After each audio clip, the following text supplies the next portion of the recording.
Pupunta ako sa labas guys, manguha ako ng lupa, ilalagay ko rito. Tapos, magtatanim kasi ako ng pichay. Dito ko ilalagay yung pichay. Sasalain natin yung lupa kasi masyado siyang magaspang. Ito yung gagamitin ko. Sasalain ko siya hanggang sa mapino. Kasi ang gusto ng pichay yung pino ang lupa. Kasing bato kaya sinala ko.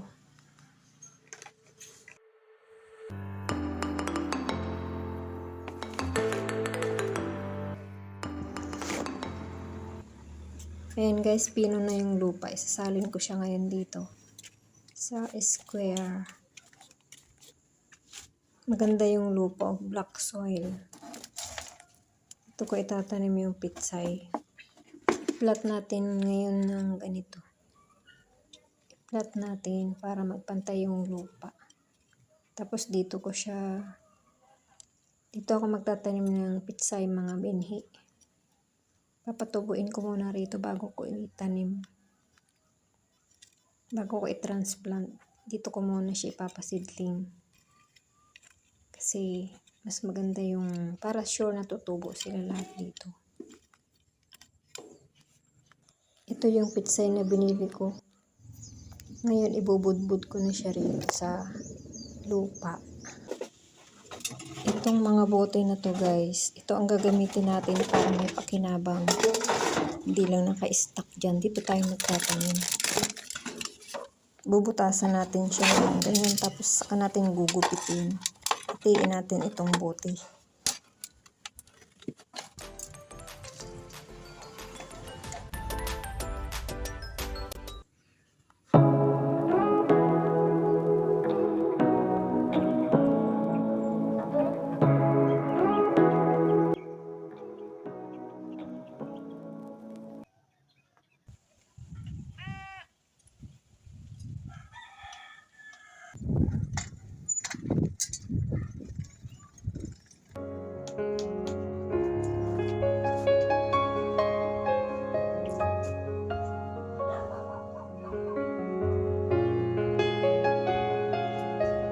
Tanggalin natin ito kasi gusto ito ng kambing.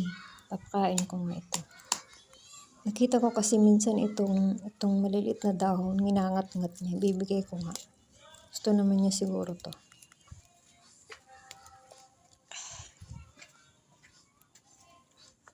Oh, may kainin mo to. Ayan, gusto naman niyang kainin. No?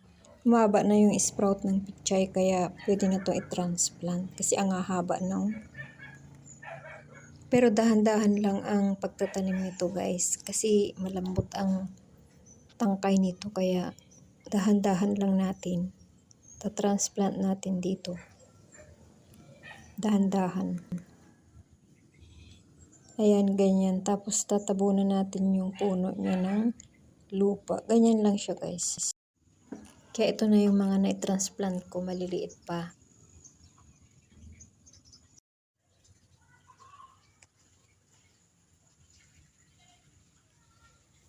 Kailangan ko pa ng maraming pagtatamnan guys kasi ang dami pala ng pitsay na to. Oh. Maingay itong mga kambing na to kaya labas na natin.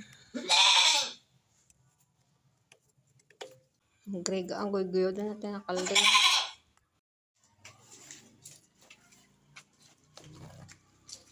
Gero mo kayo. Ganito yung ginagawa ko guys para mabutasan ko yung plastic bottle. Nagpapainit ako ng pako. Tapos pag mainit na, itutusok ko siya doon sa plastic para magkaroon siya ng butas. Masingawan nung pinagtamnan ko.